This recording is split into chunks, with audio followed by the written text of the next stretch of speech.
Uluslararası İşbirliği Platformu 3. Boğaziçi Bölgesel Ortaklık Zirvesi'nin 3. gününe başlıyoruz. Bugün özellikle son dönemde ilişkilerimizi daha da başarıyla yoğunlaştırdığımız ve gelecekte bu coğrafyada birlikte bu coğrafyanın kalkınması için çok daha büyük çaba sarf edeceğimiz, birlikte çaba sarf edeceğimiz bir ülke olarak bugün Mısır için özel çalışmalarımız var. Bu çalışmalar çerçevesinde Mısır Büyükelçisi Sayın Abderrahman Salahattin bizimle birlikte. Sayın Abderrahman Salahattin Abdülaziz bin Hamad, Abdurrahman Selahattin buradalar ve kendilerine ben açılış konuşması için buraya davet ediyorum.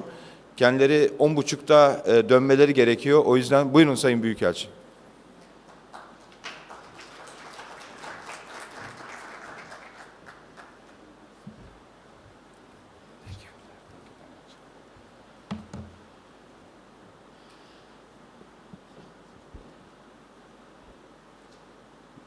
Good morning, ladies and gentlemen, and thank you very much for coming indoors at this beautiful day outside, where Istanbul actually is very tempting to be on the Bosphorus walking. Anyhow, it's a pleasure to see you all. We are here today to speak about investment in Egypt, investment opportunities, and to explain to you a bit about what's going on in Egypt. But before doing that, I would like to thank ICP and actually its organizers are doing a great job.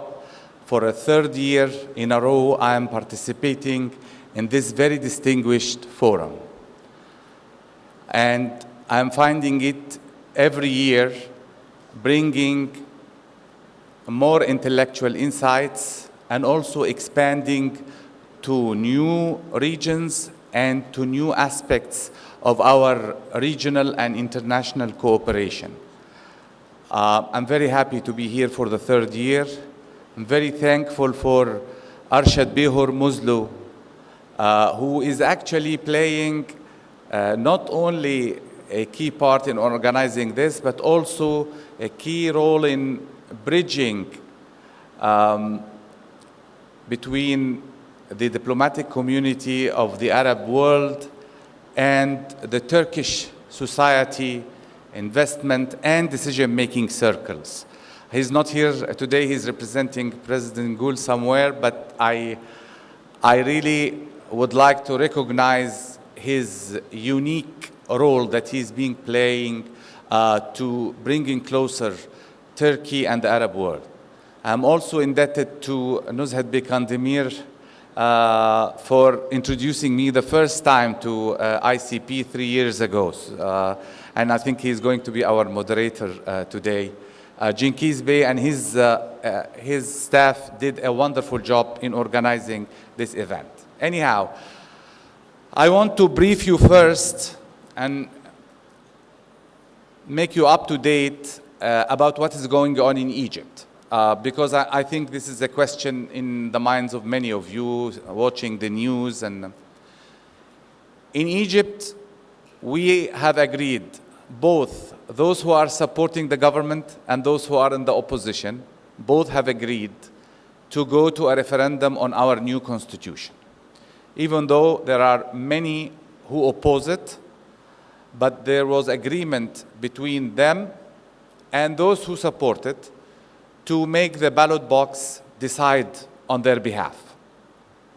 And we have skirmishes, quarrels, exactly like the ones that you used to have in the 60s and the 70s and 80s sometimes. I think you are very familiar with what is going on in our country. And this is why I find many Turks who can relate, understand what is going on in Egypt and be more optimistic, even more than some Egyptians are. I'm sure especially those who are investing in Egypt, Turks who are investing in Egypt, are the ones who are really the most optimistic, because they have stayed throughout the revolution for the last two years. They increased their investments. That was about $1.5 billion worth of investment. And they have increased also their exports to Egypt. Our total volume of trade is now reaching $5 billion this year. So those investors are also having a vote of confidence in not only in the fundamentals of the Egyptian economy, but also in the politics of the Egyptian change. I can testify to the fact that many young Turks were fascinated by the Egyptian revolution. Everywhere I went, universities to lecture, or even restaurants to eat, I got questions and admiration expressions about what went on in my country, especially the role of the youth in making the change. We are still hopeful, of course, that this role of the youth will continue to play its hand in determining our future. And we are still proud of the fact that this change in Egypt was brought about in a peaceful manner.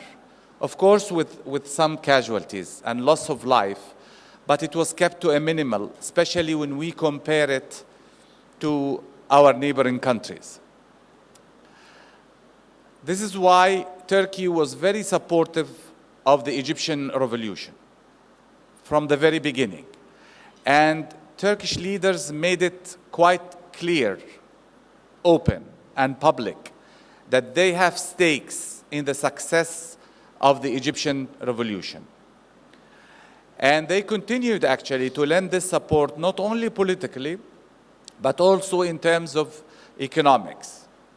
The Turkish government was very vocal in supporting its investors to stay in Egypt and to expand their investment in Egypt. One very good example that we have worked out during the time of change was starting a RoRo, a maritime transportation service, roll-on, roll-off for trucks between Iskenderuna and the ports of Port Said and the port of Alexandria, from Iskenderuna and Mersin.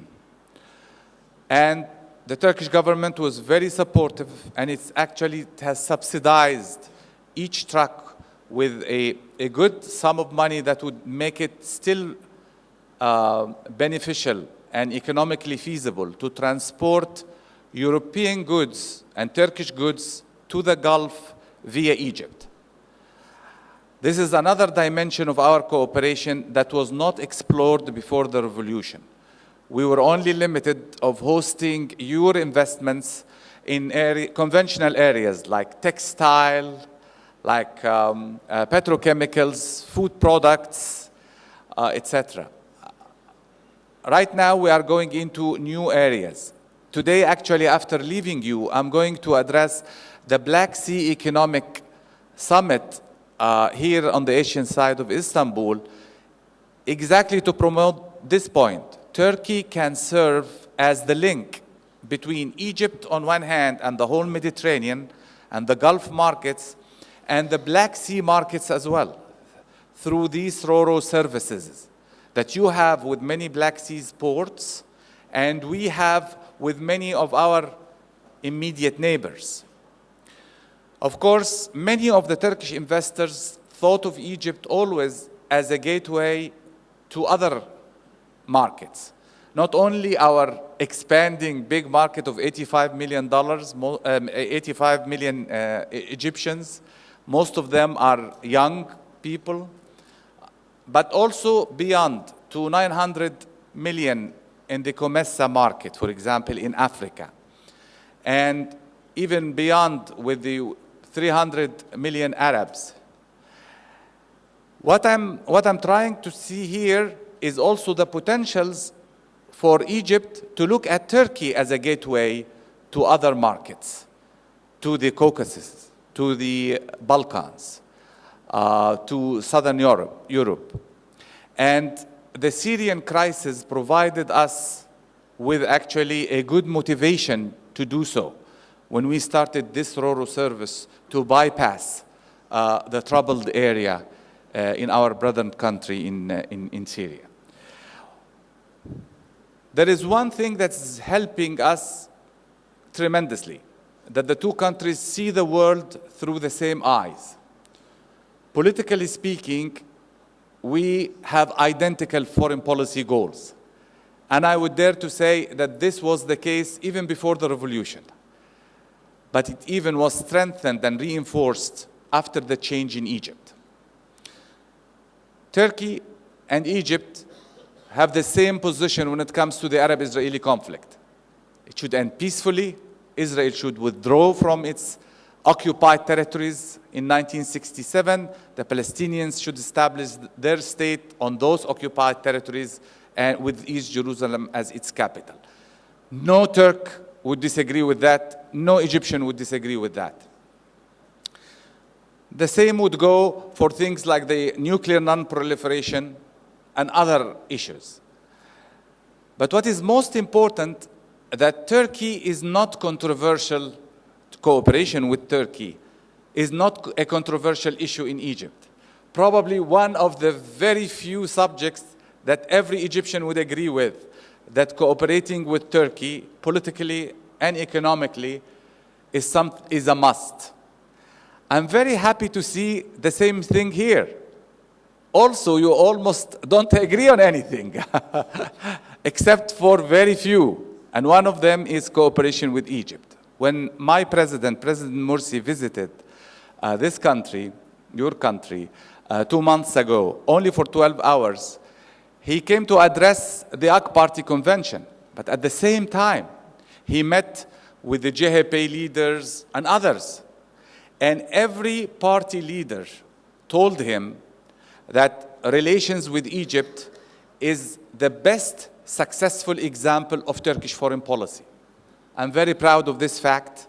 And all of them assured him that cooperation with Egypt is not a controversial issue on the Turkish scene.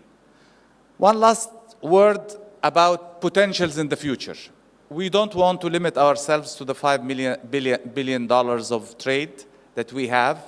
Actually, Prime Minister Erdogan made it very clear in Cairo when he visited a few weeks ago that we would like to see this jump to $10 billion in less than 2 years.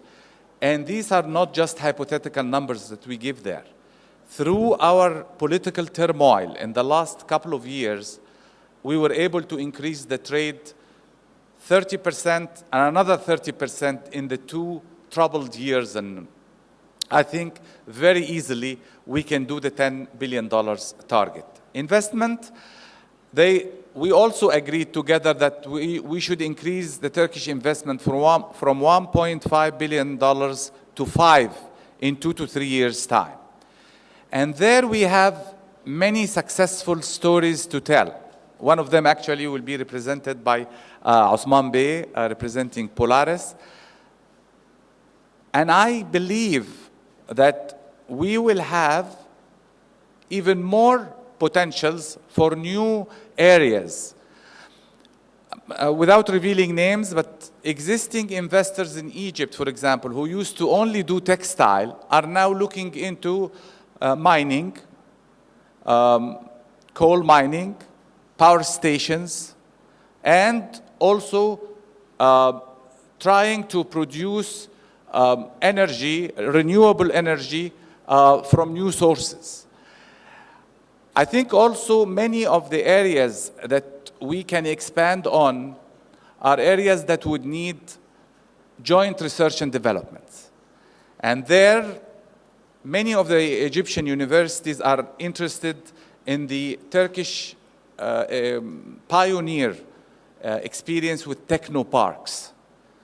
And we would like actually to get into many of your universities and industries to develop our own technoparks with many of our Egyptian universities.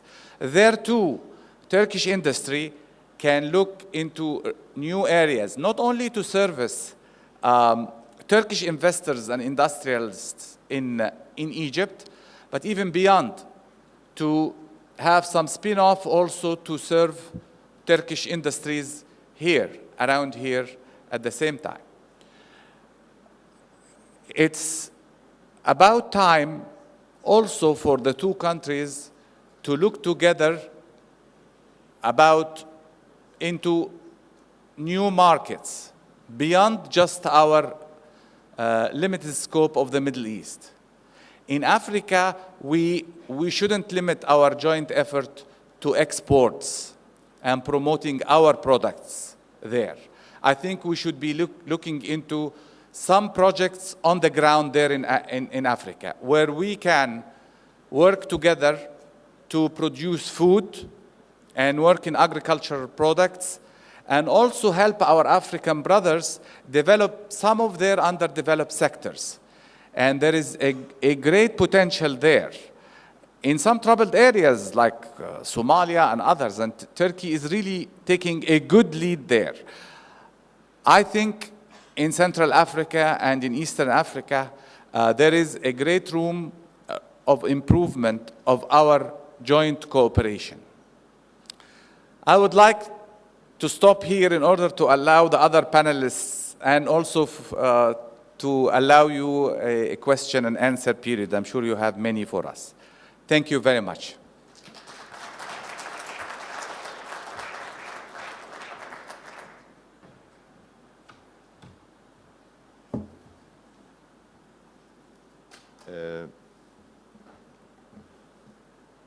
The ambassador, we will ask you to be here for one moment, please. Yüksek İstişare Kurulu üyelerimizden ve özellikle Uluslararası İşbirliği Platformu sözcüsü olması nedeniyle Sayın Nusret Kandemir'i hem de aynı zamanda kendisi Türkiye'nin önemli büyükelçilerinden birisi olmaları nedeniyle Sayın Büyükelçi'ye teşekkür plaketini sunmak üzere kürsüye davet ediyorum.